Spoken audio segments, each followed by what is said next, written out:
The huge meeting hall floated in space, near the star called Epsilon Vega. Its name was the Hall of Eternal Harmony. Inside, bright lights shone on walls made of crystal and gold. Thousands of alien species sat in rows. They belonged to the Galactic Concord. This group ruled most of the galaxy. For many thousands of years they made the rules. No one argued with them. Not until humans came. Humans were new. They had only traveled between stars for about 300 years. Compared to some species that lived millions of years, humans were babies. Yet they refused to follow many rules. They built too many cities. They had too many children. They mined asteroids in places the Concord said belonged to others. Worst of all, they kept building dangerous weapons. Weapons that could destroy whole planets. The Concord called this existentially irresponsible. Today the Concord held a special meeting. The topic was Earth and all human colonies. What should they do with these stubborn humans? One by one, delegates stood up to speak. First came a Vexari. Its body looked like clear glass, full of sparkling lights. When it talked, its voice sounded like breaking ice. Humans spread like a disease, it said. They take resources. They ignore limits. They are cancer. We must cut them out before they kill the whole body of the galaxy. Many delegates nodded. Their heads moved in different ways. Some had 3 heads. Some had no heads at all. But all agreed. Next spoke a Joral. This species stood very tall, almost 10 meters high. Their skin looked like tree bark. Their eyes glowed green. Humans do not respect time, the Joral said in a deep, slow voice. We plan for centuries. They act in moments. Their energy is wild. Their hunger never stops. If we let them grow, they will devour everything. We must stop them now. Again, heads nodded. Some clapped strange hands. Others flashed colors on their skin to show agreement. Then came a Kazoth delegate. This one looked like a giant insect with many legs and sharp mandibles. Its voice clicked like stones hitting each other. Words are weak, it said. Action is strong. Humans breed without control. Their numbers double too fast. Soon they will outnumber us all. We say sterilize their worlds, burn their ships, leave only ruins, nothing more. The room became very quiet. Sterilization meant killing almost everything on a planet. It was the strongest punishment the Concord could give. No one had used it in over 2,000 years. Not since the war with the old devourer species. But today, many wanted it. One after another, delegates voted yes. The screens above showed the count. 3,012 yes, only 47 no, and 1 abstention. The abstention came from the observers. These were the oldest beings in the galaxy. No one knew what they looked like, because they always stayed hidden in dark robes. They never spoke in meetings. They only watched. When their vote showed as abstain, some delegates looked nervous, but most ignored it. The observers never stopped anything. They just recorded history. The president of the Concord, a tall blue being named Lyrath Vaughn, stood up. Its voice echoed through the hall. The verdict is clear, it said. Earth and all human colonies will return to pre-spaceflight level. Their ships will be destroyed. Their colonies will be evacuated or erased. Their weapons will be taken. If they resist, we will use full force. The room filled with sounds of approval. Lights flashed. Colors rippled across alien skins. Lyrath Vaughn continued. We send the final ultimatum now. Earth has 72 standard hours to surrender. If not, our fleets move. The sentence begins. Huge screens showed the message being sent.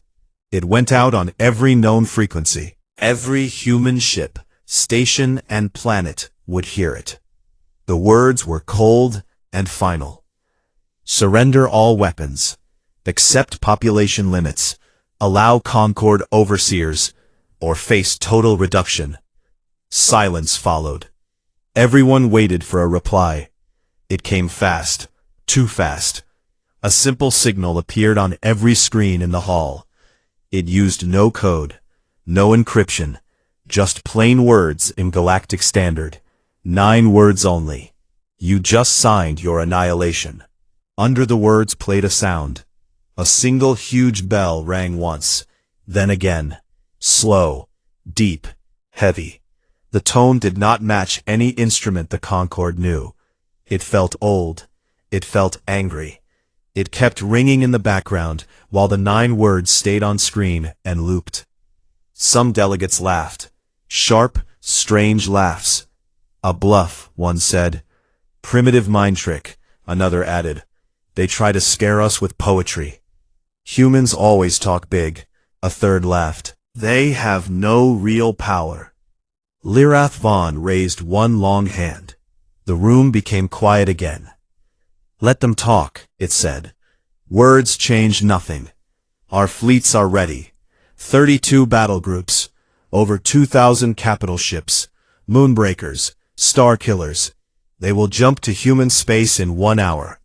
Earth will learn respect. More laughter filled the hall. Some delegates stood and bowed to each other. They felt victory already. Humans were small. Humans were young. Humans were finished. But not everyone laughed. In the back row, one observer sat still. No one could see its face under the dark hood. It did not move. It did not speak. But its recording device stayed active. A tiny red light blinked once, then twice, as if marking something important. On Earth, people watched the same message. In cities, in villages, in space stations, screens showed the Concord ultimatum. Then came the reply, the 9 words. The bell. In a small room under a mountain, a group of old men and women sat around a table. They wore plain clothes. No uniforms, no medals. They had spent their lives planning for this day. One woman, gray hair tied back, looked at the others. They voted, she said quietly. An old man nodded. They did. Another woman smiled a little. Not a happy smile, a tired one. We gave them every chance, she said. Trade, peace, borders. They wanted control instead. The first woman stood up. She walked to a panel on the wall. Her finger pressed a single button. Far away in deep space, machines that had waited for decades woke up. Quiet thrusters fired. Long, dark shapes began to move. Very slowly at first, then faster. Back in the room, the woman spoke again. No more messages, she said. No ambassadors. No deals. She looked at the screen where the 9 words still looped. Now we make ours. Outside the mountain, night covered the land. Stars shone bright. Somewhere in the dark, a single bell rang one last time. Then, silence. In the Hall of Eternal Harmony, the Concord delegates left their seats. They talked about celebrations, about new mining rights, about how easy it would be. None of them noticed the small red light on the observer's robe. It blinked 3 times. Then it went dark. The fleets jumped. The war began. The first attack came fast. 32 huge Concord battlespheres jumped out of nowhere near Proxima Centauri. Each one was round like a small moon. Their hulls shone silver and black. Inside, thousands of crew members from many species waited. They expected screams. They expected ships trying to run. They expected easy victory. But space was quiet. Too quiet. The human colonies around Proxima looked empty. No lights on the stations. No ships moving. No signals at all. The planets below showed farms and cities from orbit, but no heat signatures from engines or factories. It looked like everyone had left days ago. The Concord commander, a tall Vexari named Calith 9, stared at the screens. Its crystal body flashed red with confusion. Where are they? It asked. No one answered. Sensors swept again. Nothing. The human habitats were shells. Stripped. Clean. Like someone had taken everything useful and left the bones behind. Then alarms screamed. From the dark between the stars, shapes appeared on scanners. At first, the Concorde thought it was dust or old probes. Small blips, slow-moving, nothing to fear. But the blips sped up. Fast. Too fast. They were long cylinders, thin, dark. Each one weighed as much as a mountain. Years ago, humans had launched them on slow paths through deep space. No engines roaring, no bright trails, just silent coasting. The Concorde had seen them before and called them junk, harmless trash. Now that trash moved at nearly the speed of light. The first projectile hit a battlesphere dead center. No explosion at first, just a clean hole punched through. Metal and crystal vaporized in a flash. Then the ship's own power core ruptured. A second later, the whole sphere became a small sun. Bright, silent in vacuum, gone. 12 more followed in the next few minutes. One after another, Concorde ships died. Holes appeared, cores failed, crews vanished in fire and nothing. Panic spread through the fleet net. Voices shouted in 50 languages. How do they know our jump points? They tracked us. Impossible. But it was not impossible. For over 100 years, humans had watched. Every Concorde scout drone that came near Seoul got tagged. Every diplomat ship, every tourist vessel, every spy probe. Humans recorded everything. They mapped habits. They learned patterns. They waited. When the Concorde decided to attack, humans already knew the exact stars the fleets would jump from. They knew the arrival times. They knew the formations. The projectiles had been aimed years earlier. Tiny corrections came from hidden guidance systems. No radio chatter, no light flashes, just math and patience. Caliph 9 ordered retreat. Too late. Another 12 ships died before the survivors could jump away. The battlespheres that escaped carried scars. Long tunnels through their hulls, dead sections, screaming survivors. Back in the Hall of Eternal Harmony, the news arrived like cold water. Delegates sat frozen. Screens showed the battle feeds, bright flashes, then darkness. A Joral delegate stood up, its bark-like skin cracked with anger. They cheated, it roared. Hidden weapons, sneak attacks. Others shouted agreement, but deep down they felt fear. Real fear. The Concorde had never lost ships like this, not in 1 hour, not to newcomers. Lirath Vaughn, the Blue President, tried to calm them. This is only the first wave, it said. We have thousands more ships. We regroup, we strike harder. But the words sounded hollow. Then a new signal came, not from Earth, from many places at once. Every Concorde world, every ship, every station, screens flickered, the same image appeared. A human man stood in a plain room, gray walls, one light above him. He looked calm, middle-aged, short hair, plain clothes. He spoke in clear galactic standard. You sent 32 ships. We killed 24. You lost over 1 million lives in 1 hour. We lost none. He paused. This was mercy. We could have aimed for your homeworlds first. We did not. We wanted you to understand.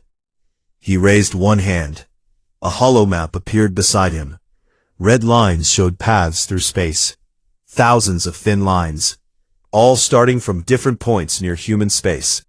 All ending at Concorde systems. These are already moving, he said. Some launched last week. Some last year. Some 50 years ago. You will not see them until they arrive. You will not stop them all. The map zoomed in. Dots appeared. Arrival times. Days. Weeks. Months. Years. We do not fight for glory, the man continued. We fight because you left us no choice. You called us cancer. You voted to erase us. Now, You learn what real persistence looks like. He looked straight at the camera. Stop your fleets. Recall your ships, or the next message will not have words. It will have fire. The image vanished. Screens went black. In the hall, silence. No one laughed now. On board a Concorde command ship far from the battle, engineers worked fast. They scanned for incoming threats. They found nothing. Space looked empty, but the fear grew. If the humans could hide projectiles for decades, what else could they hide? A young Kazaf technician clicked its mandibles nervously. They turned our own spying against us, it said. Every probe we sent, they kept the data. They used it. The captain, a Jorl, nodded slowly. They waited, it said, like hunters, like predators. Across human space, things moved quietly. Factories deep underground kept working. Mines on distant rocks kept digging. People did not cheer. They did not dance. They just worked. They had planned this for generations. In one hidden base on Mars, a woman named Elena Reyes watched the same feed. She was the one who pushed the button years ago to start the launches. Now she saw the first results. Her team stood around her. Old faces, tired eyes. It started, she said. One man, gray beard, nodded. They thought we would beg, he said. They thought wrong. Elena looked at the star map on the wall. Red dots moved slowly toward Concorde space. We gave them every warning, she said. Every chance. They chose this. She turned off the screen. Now they pay the price. Far away, in the dark between stars, more cylinders adjusted course. Tiny thrusters fired once, then silence again. They flew on, patient, inevitable. The Concorde fleets pulled back to safe zones. They gathered near nebulae. They repaired. They planned. But every commander felt the same cold truth. The humans were not running. They were hunting. And they had been hunting for a very long time. The Concorde fleets pulled back to a dark nebula called Veil 7. It was a safe place. Thick gas clouds hid ships from sensors. Billions of tons of dust blocked scans. Here, the remaining battlespheres gathered. Engineers worked fast. They patched holes. They replaced dead crew. They tried to understand what had happened. Commanders met in a huge virtual chamber. Holo images of each leader floated in the center. Faces showed worry. Eyes looked tired. We lost 1/3 of our first wave, a Jorl admiral said. Its voice sounded like grinding stones, without a single human ship in sight. A Vexari strategist flashed purple light in anger. They used kinetics, old style, slow, but unstoppable at those speeds. We must build better shields, faster detectors. A Kazoth general clicked its jaws. Shields will not help if we do not know where the next strike comes from. We need to find their launch points. Destroy their factories. Lirath Vaughn, still the president, spoke last. We will not run forever. We strike back, harder. We take their home system, Sol. We end this at the source. They agreed. New plans formed. Bigger fleets, more ships, scout drones sent in every direction. They would find the human weakness. Then the screens flickered. Every ship, every station, every world in Concorde space, all screens showed the same thing at the same moment. A wide wheat field under a red sunset. Golden grain moved in the wind. In the middle stood an old human woman. White hair, simple dress, she looked calm. Behind her stood rows of tall metal silos. They went on and on, miles of them, like a metal forest. She spoke in a quiet voice, clear, steady. We offered friendship. You said no. She took one step forward. We offered trade. You closed your borders. Another step. We offered to live in peace. You voted to kill us all. She stopped, looked straight ahead. These silos hold our answer. The camera moved slowly. It showed more silos. Thousands, maybe millions. Each one tall as a building. Thick doors sealed tight. Not antimatter. Not black holes. Not fancy new toys you fear so much. She smiled. Small. Sad. Something simple. Something we made long ago. Something you asked us to destroy. We kept them instead, just in case. A map appeared beside her. Not fancy, just lines and dots. Red arrows pointed from Earth to hundreds of Concord systems. Times glowed next to each arrow. Some said arrived. Some said 3 days. Some said 47 years. Every warhead is already moving, she said. Some left when your grandparents were children. Some left last month. You will never see them all. You will never stop them all. She looked at the camera again. Her eyes were steady. You called us young, weak, cancer. You thought we would break. You thought we would beg. She shook her head. We do not break easy. We remember. We wait. We prepare. The wind moved her hair. The wheat whispered around her. You wanted to erase us. Now you face erasure. Not because we hate, because you forced our hand. She raised one hand. The silos behind her seemed to stretch forever. This is not a threat, she said. This is fact. The clock is running. Your time is short. The image froze. Then it vanished. For a moment, silence covered the galaxy. Then chaos. On Concord worlds, people ran to shelters. Ships tried to jump away. Leaders shouted orders. Nothing helped. At the same time, small beacons lit up in deep space, thousands of them, hidden for years. Each one sent a single pulse, a clear message. Here I come. One beacon near the capital of Vexar Prime, another near the Jorel home tree, another in Kazath hive space. They blinked once, then exploded in tiny flashes. Their job was done. They had shown the path. Concord sensors now saw the truth. Incoming tracks. Hundreds. Thousands. Some fast. Some slow. All aimed at the heart of their empire. Engineers tried to calculate. How many could they stop? Not enough. Not nearly enough. In the nebula, the admirals stared at new data. Red lines everywhere. Closing. We must evacuate the core worlds, one said. Too late, another answered. Lirath Vaughn stood silent. Its blue skin turned pale. On Earth, in the same mountain room, Elena Reyes watched the broadcast end. The old woman on the screen was her mother, long dead now, but the recording waited, ready for this day. Elena turned to her team. They saw it, she said. An old engineer nodded. They believe now. Another woman checked a screen. First impacts in 3 days. Capital ships, shipyards, command centers. Elena looked at the star map. Dots moved closer. We tried to avoid this, she said quietly. For years, for generations. A young man spoke up. First time in the room. Will they surrender? Elena shook her head. They might, but too many will not. Pride, fear, habit. They will fight. She stood up. Keep monitoring. No broadcasts unless they ask for terms. We wait. Outside, the sun set over the empty silos. Doors stood open now. Wind blew through them. Empty. Far away, in cold space, the warheads flew on. Silent, patient, inevitable. On a Concord pleasure world called Lumina, tourists stared at the sky. A bright streak appeared. Then another. People screamed. Ran. Too late.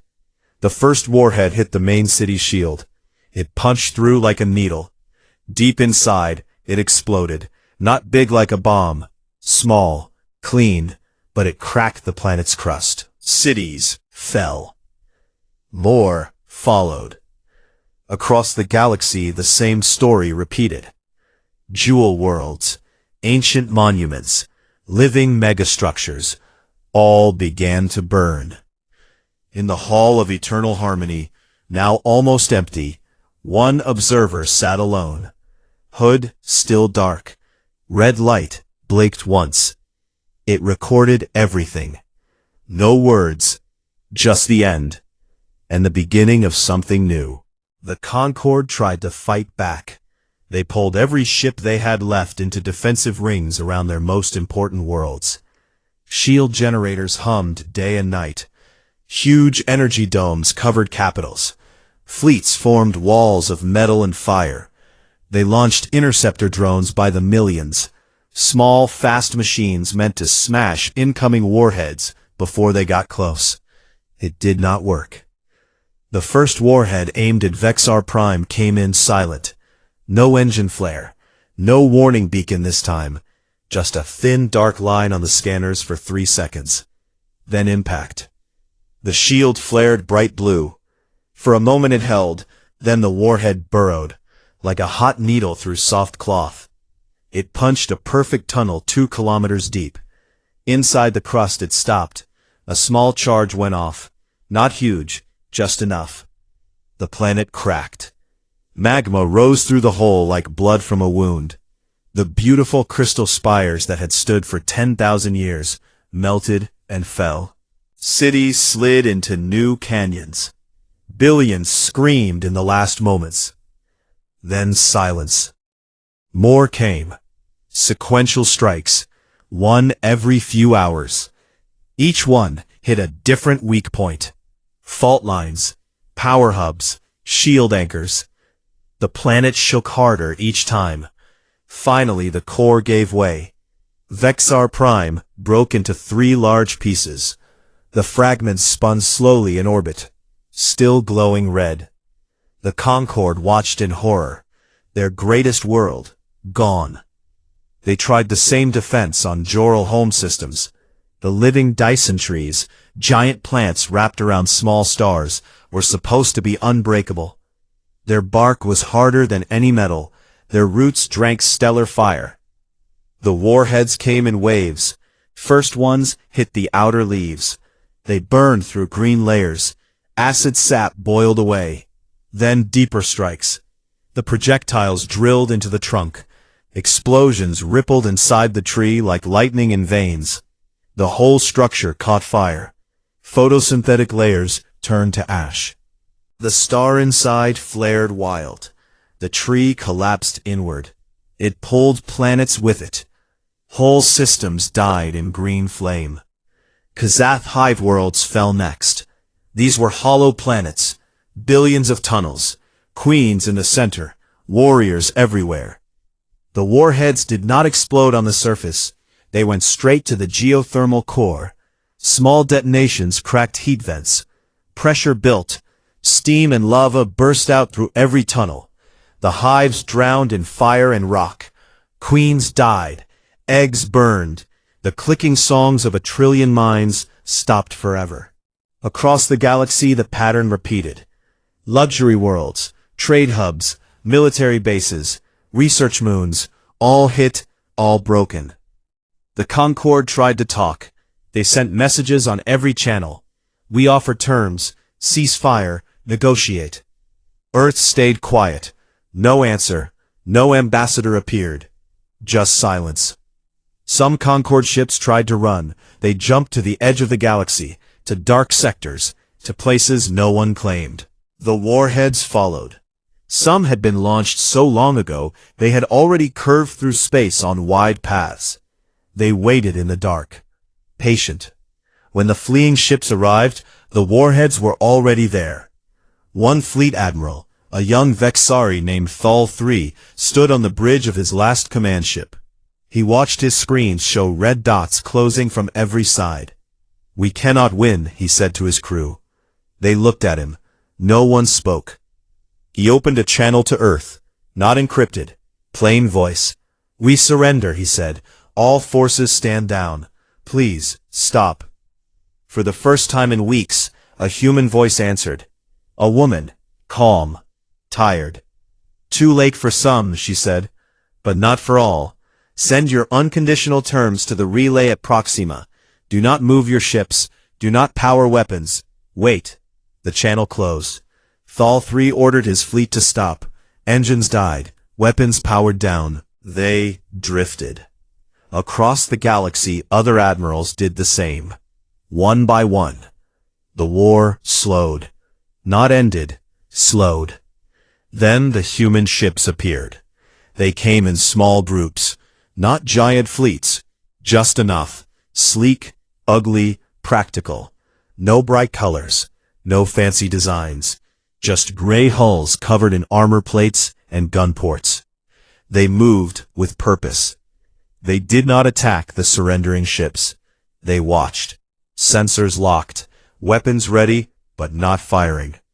On the bridges of those human ships sat men and women of all ages. Some old, some young, all quiet. They had waited their whole lives for this. Grandparents told stories. Parents trained them. Now they saw it. One captain, a woman named Mara Chen, looked at her executive officer. "They thought we were weak," she said. The officer nodded. "They know better now." They did not cheer. They did not smile. They recorded.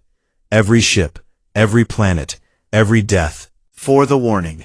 In the ruins of a Concord command station, survivors gathered what data they could. One old Kazakh scientist watched old sensor logs. He saw the patterns, the launches, the decades of quiet preparation. "They did not build these in anger," he whispered. "They built them in fear. Fear we would do exactly what we did." He looked at the cracked ceiling. We proved them right.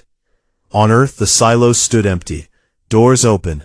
Wind blew through them. People walked past without looking. Life went on. Children played. Farmers planted. Ships left for new stars. In the mountain room, Elena Reyes sat alone. She watched final reports come in. World after world gone quiet. Surrender after surrender. She closed her eyes. "We did not want this," she said to the empty room. A voice answered from a speaker.